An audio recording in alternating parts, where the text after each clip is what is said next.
আসসালামু আলাইকুম দর্শক। সংকট ঘনীভূত ইউনূসকে ঘিরে একটি চক্র, এই সংবাদ প্রকাশ করেছে মানব জমিন পত্রিকা। এই সংবাদের উপর একটা ছোট্ট বিশ্লেষণ আছে।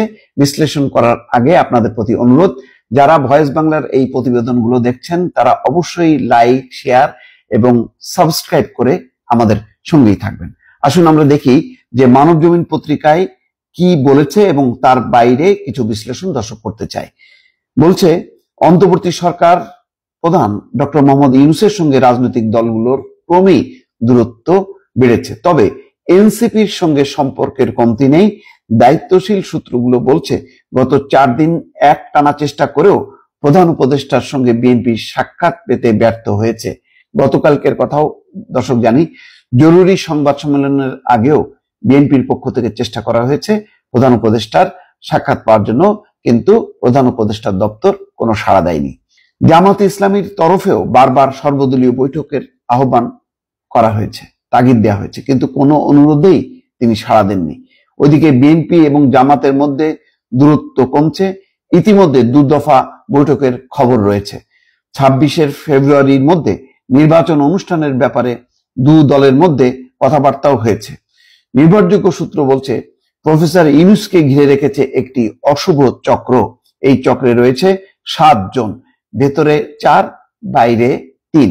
তারা চায় না নির্বাচনের দিকে দেশ এগিয়ে যাক, তাদের মতলব অন্য। তারা তাকে জনবিচ্ছিন্ন করতে চায়। আর এই সংকট উত্তরণে কোনো উদ্যোগ নেই, বরং উল্লেখিত চক্রটি নানা খেলায় মত্ত রয়েছে। তারাই বলছে, প্রফেসর ইউনূস পদত্যাগ করতে যাচ্ছেন, আমরা তাকে আটকিয়ে রেখেছি, কিন্তু বাস্তব অবস্থা ভিন্ন। মানব জমিন জানতে পেরেছে, বৃহস্পতিবার প্রফেসর ইউনূসের সঙ্গে ঐকমত্য কমিশনের ভাইস চেয়ারম্যান ডক্টর আলী রিয়াজের বৈঠক হয়েছে। ঠিক কি বিষয়ে আলোচনা হয়েছে তা এখন পর্যন্ত জানা সম্ভব হয়নি, তবে ধারণা করা হচ্ছে সেনাপ্রধানের বক্তব্য, সর্বশেষ রাজনৈতিক পরিস্থিতি তারা পর্যালোচনা করেছেন। রাজনৈতিক পণ্ডিতরা বলছেন, প্রফেসর ইউনূস পদত্যাগ করলেই সব সংকটের সমাধান হয়ে যাবে এমনটা মনে করার কারণ নেই, বরং সংকট আরো তীব্র হবে। প্রফেসর ইউনূস যদি সঠিক সময় সঠিক সিদ্ধান্ত না নেন, তাহলে খেলা তার হাতছাড়া হয়ে যেতে পারে, অর্থাৎ বল তার হাতছাড়া হবে, সেই কথাটি বলা হচ্ছে। দেখেন দর্শক, কালকে ঠিকই নাহিদ ইসলাম, তারপরে পাটোয়ারি, তারা কিন্তু দেখা করেছে উপদেষ্টা আসিফ মাহমুদ সজীব ভুঁইয়া, মাহফুজ আলম। অর্থাৎ এনসিপির জন্য যমুনার দরজা, ডক্টর ইউনূসের দরজা খোলা, তারা যখন তখন যেতে পারে। কিন্তু বিএনপির মতন শক্তিশালী রাজনৈতিক দল পারে না, জামাত পারে না। এমনকি বাংলাদেশের বর্তমান যে অন্তর্বর্তীকালীন একটা সংকটকালীন একটা সময়ে বড় স্টেক হোল্ডার সেনাপ্রধান বা সেনাবাহিনী, সেই সেনাবাহিনীর প্রধানের সঙ্গেও যথোপযুক্ত সমন্বয় নেই, বিএনপির সঙ্গে নেই, জামাতের সঙ্গে নেই। উনি এখনো সেই জুলাই আগস্ট ঘোরের মধ্যে আছে, যে ছাত্র নেতাদের নেতৃত্বেই বিশাল অভ্যুত্থান হয়েছে, এবং সেই ছাত্র জনতা এখনো বোধহয় ওই ছাত্র নেতাদের পেছনে আছে বা এনসিপির পেছনে আছে।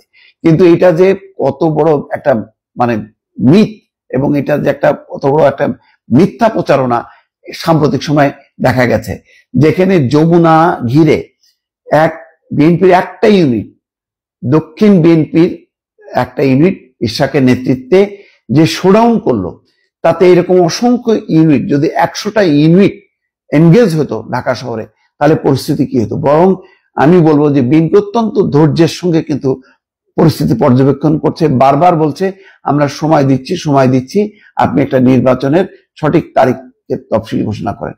তাও তারা সেই ডিসেম্বর মাস নির্ধারণ করেছে, এত দেরিতে, তাতেও হুঁশ হচ্ছে না। তারপরে ডিসেম্বর থেকে জুন, এই সমস্ত নানা রকম কথাবার্তা বলে একটা কেমোফ্লেক্স তৈরি করা হচ্ছে।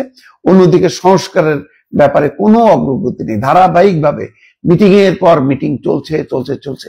এটা কবে শেষ হবে কোনো ঠিক নেই। সবাই বলছে সব বিষয়ে ঐক্যমত্য হবে না, মোটা দাগে কিছু ঐক্যমত্য তৈরি করে জুলাই ডিক্লারেশন দেয়া এবং তার ভিত্তিতে একটা নির্বাচনের তারিখ ঘোষণা করা, কিন্তু সেই দিকে কোনোভাবেই যাচ্ছে না। অনেকেই বলছেন যে যেহেতু একটা দল, প্রফেসর ইউনূসের দল, এনসিপি নির্বাচনের জন্য প্রস্তুত না, সুতরাং তার নির্বাচনের ব্যাপারে কোনো আগ্রহ নেই। উপদেষ্টাদের অনেকেই মনে করছেন যে আমরা সব ম্যান্ডেট পেয়ে গেছি, গণ অভ্যুত্থানের মধ্য দিয়ে সব ম্যান্ডেট পেয়ে গেছি, সুতরাং 5 বছর থাকলেও যেন কোনো সমস্যা নেই, এমন একটা অবস্থার মধ্যে দিয়ে চলছে এবং সরকারের ভেতরে আর একটা সরকার, তারা নিয়ন্ত্রণ করছে ডক্টর মোহাম্মদ ইউনূসকে এবং বাইরে হচ্ছে এনসিপি। এমন ভাবে ওনার কাছে একটা উপস্থাপন করা হয়েছে যে এনসিপি একটা বিশাল ব্যাপার, অথচ রাজধানীতেই তার অবস্থান একদম ক্ষুদ্র। রাজধানীর বাইরে কোথাও কোনো অস্তিত্ব নেই, কোথাও কোনো অস্তিত্ব নেই। মানে হালকা পাতলা ওই কিছু ছাত্র সমন্বয় যারা চাঁদাবাজি ধান্দাবাজি এসবের মধ্যে ব্যস্ত, এরাই হচ্ছে এনসিপির মূল শক্তি। এইগুলির উপর ভর করে ডক্টর ইউনূস চলতে চাচ্ছেন, যেটা খুবই দুর্ভাগ্যজনক। তার উচিত ছিল বড় স্টেক হোল্ডারদের সাথে, বিএনপি, জামাত, সেনাপ্রধান, বড় বড় প্রতিষ্ঠানকে সাথে নিয়ে চলা। উনি এই সমস্ত মানে কি বলবো, মানে অনেকে বলছে এনসিপি মানে জাতীয় নাবালক পার্টি, তাদেরকে অবশ্যই অবজ্ঞা বা অবমূল্যায়ন করা উচিত না। তারা গণঅভ্যুত্থানে তারা জানবাজি করে লড়াই করেছে, কিন্তু সেটাই কি সব প্রতিষ্ঠান হিসেবে কি দাঁড়াইছে এনসিপি? এবং সেটার জন্য কি সময় দরকার? না, সময় দরকার। কিন্তু তার আগেই তারা মনে করছে যে হাসিনার পতন ঘটেছে, সুতরাং ক্ষমতায় আসতো তেমন কোনো সময় লাগবে না, এমন একটা মনোভাব। সেই মনোভাবের দ্বারা আবার ডক্টর মোহাম্মদ ইউনূসও সেইগুলিকে আবার পৃষ্ঠপোষকতা করছে, যার কারণে বড় ধরনের একটা গ্যাপ বা সমন্বয়হীনতা তৈরি হয়েছে, যার পরিণতিতে আজকের এই অবস্থা। দর্শক ভালো থাকবেন, আল্লাহ হাফেজ।